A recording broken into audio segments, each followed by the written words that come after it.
Din is-sena pensjonant minn kull 12 biss se jħallas taxxa fuq il-pensjoni. Dan ġie notat mis-Segretarju Permanenti fih dan il-Ministeru għall-Politika Soċjali Mark Musu f'kitba fuq il-Gazzetta Times. Huwa spjega li fl-2012 wieħed minn kull 4 kien iħallas taxxa fuq il-pensjoni, filwaqt li fl-2015 dan kien tela għal wieħed minn kull 3. U allura l-fatt li issa inqas pensjonanti se jinqabdu fis-sistemi tat-taxxa. Ingħad li kif tħabbar fl-aħħar baġit mijiet ta' pensjonanti mhux se jħallsu taxxa fuq id-dħul tagħhom. Sakemm idħul mill-pensjoni ma jaqbis €37,104 u dħul addizzjonali jkun bejn €12,000 u €18,600 fis-sena.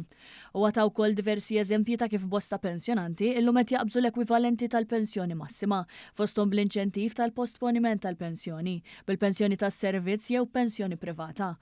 U kemm kienet għalhekk meħtieġa żieda fl-eżenzjoni mit-taxxa mħabbra mill-Gvern fl-aħħar baġit. Dawn il-miżuri jfissru li l-impenn tal-Gvern qed ikompli jnaqqas il-pis tat-taxxa fuq il-pensjonanti, b'riżultat li tissaħħaħ il-kwalità tal-ħajja tagħhom.